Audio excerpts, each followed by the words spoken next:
Hello, Meadowbrook. We hope everyone had a great winter break. We know that you all are so excited to be back at school so that you can watch more Meadowbrook Minutes. Reporting to you live from our film and broadcast studio, I'm Emmy. And I'm Clara.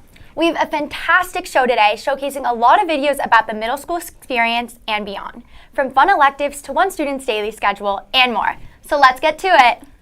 Middle school electives are fun Friday afternoon classes run by teachers or students. Electives can explore just about anything: baking, art, sports, even Dungeons and Dragons. This fall, Mr. M's elective was disc golf. What is disc golf? Let's get the details in this news story made by 7th graders Sonia and Andy. Disc golf, a new elective, has made its way into the Meadowbrook School. Taught by Mr. M, this elective is already popular with all of the grades in middle school. It's a beautiful day on the disc golf course. The sun is shining, the wind is blowing, the birds are chirping. Mr. M recently discovered disc golf and wanted to bring it to Meadowbrook. I played a lot of disc golf courses this summer, and most of them were just built in parks and like people's backyards and things like that. And so it seemed like a really great sport that we'd be able to bring here pretty easily because all it requires is these baskets and discs. I talked to Mr. Gabbs and he said that the younger students in PE were starting to do things like this. So it seemed like a good thing we could do K-8, and we had the space for it. So what is disc golf anyway? It's just like golf in that you have many different styles of discs. You throw them as far as you can until you get it into the hole, which is this. And so this is a disc. It's smaller than a normal Frisbee. It weighs the same, but it's made of lots of different types of hard plastic. We asked a number of disc golf participants to say why they signed up for the elective. I signed up for the elective because I like building stuff and I thought it would be fun to learn a new sport. Thought it'd be fun, and I like disc golf because my mom said so. Because Mr. M is running it. I've never done anything like it before, and it sounded fun. Because Mr. M runs it and a bunch of my friends joined it as well. Reporting for the Meadowbrook Minute, I'm Sonia. Wow. Thank you, Mr. M, for bringing disc golf to Meadowbrook. And thanks to all of the elective participants who played and helped build the course. Disc golf seems like so much fun. You know, Emmy, our 8th grade schedules are pretty packed with our academic classes, sports, and fun activities in between. Let's check out a day in the life of Ella, an 8th grader from our Meadowbrook Minute crew.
Wow. Thanks, Ella. I hope this video gives you all a sneak peek into the 8th grade experience, because it is sure one to remember.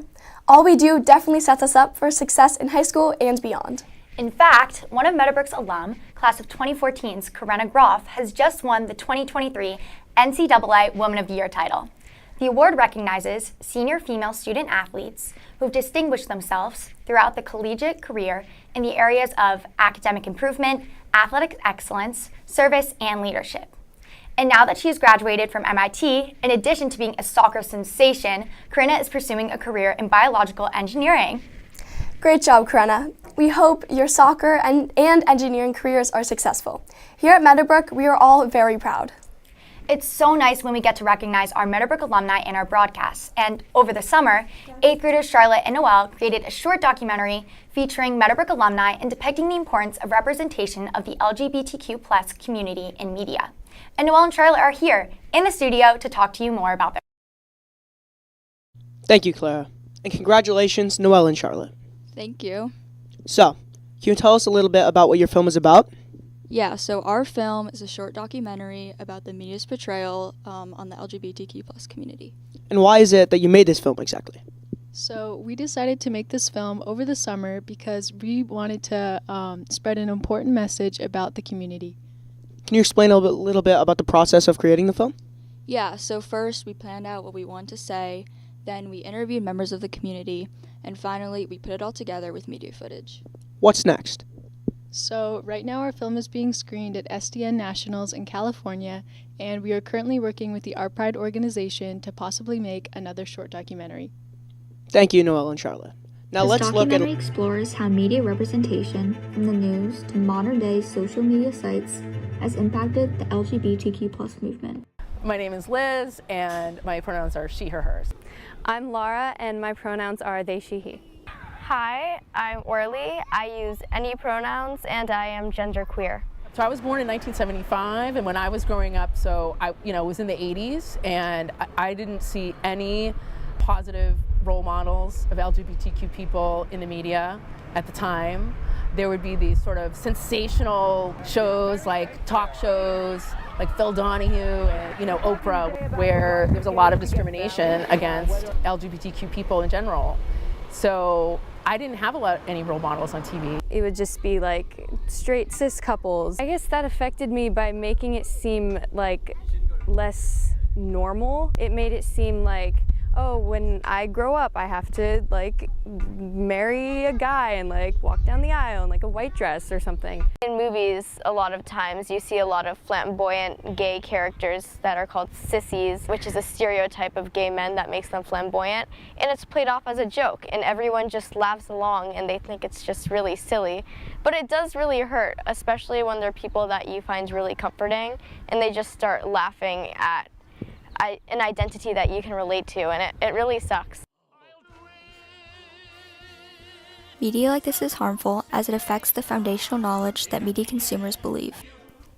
Thanks, Charlotte and Noelle. That looks like a fantastic film. And the fact that your documentary is being permanently archived at UCLA is incredible and a true testament to all of your filmmaking talents. Moving into our lower school, we wanted to share the newest episode of one of our all-time favorite segments, Classroom Cribs, 5th grade edition.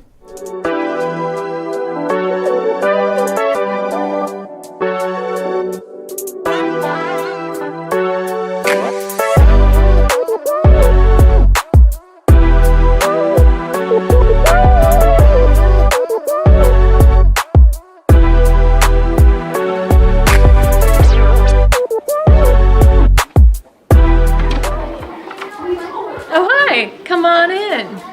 This is 5th grade. Let's get started. So over here we have our 5th grade cubbies. 5th graders are known for being really organized, so not sure what's going on here.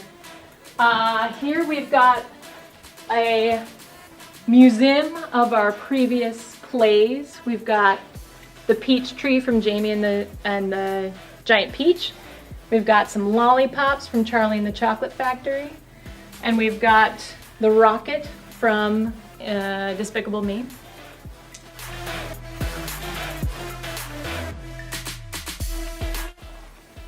Here we've got the newsstand, which has articles about all different kinds of things. We've got our marble jar. If you fill up the jar, you get a party of some kind. Don't mind. We've got our homework board. Mr. Furby made very straight lines. Different art pieces in this corner. We've got Miss Dutton's desk.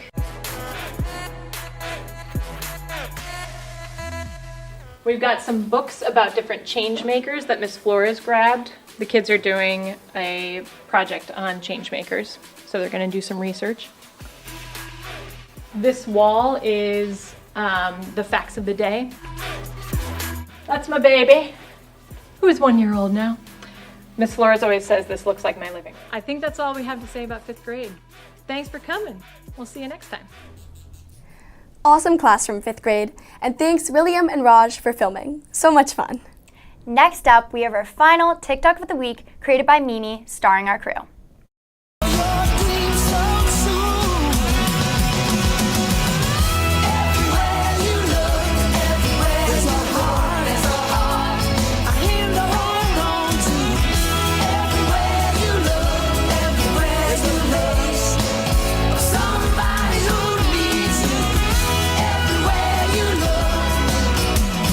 Wow. Making all of the TikToks, news segments, and anchoring has been awesome. You know what? This whole year at Meadowbrook Minute has been such a blast. For real. From our very first Meadowbrook Minute last January to our broadcast today, we've worked so hard and grown so much. Here's a montage made by 8th grader Elizabeth highlighting all of our incredible moments that the class of 2023 Meadowbrook Minute crew has shared.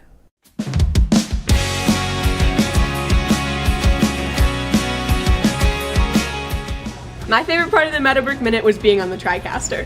My favorite moment was when we all watched the Anti-Hero music video live in our film room.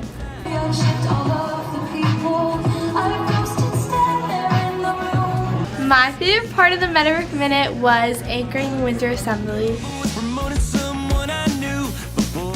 My favorite part of being in the Meadowbrook Minute crew was definitely dressing up in like silly costumes for the TikTok of the week. Mine was probably anchoring in the Thanksgiving assembly. See you next time, Meadowbrook!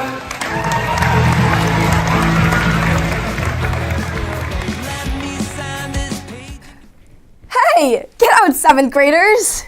Yeah, it's your turn next week. Anyway, I know I will cherish so many memories from this past year. And thank you so much to everyone who helped to make these productions possible. Thanks to Mr. Scafati for everything you do to support us in our filmmaking careers. Thank you to our amazing crew. This wouldn't be possible without you. And thank you to all of the people watching us here today. It's been an honor, Meadowbrook, but it looks like it's time for us to sign off. And the next broadcast will be hosted, directed, and run by a 7th grade team. One last time, I'm Emmy. And I'm Clara. Goodbye, Meadowbrook!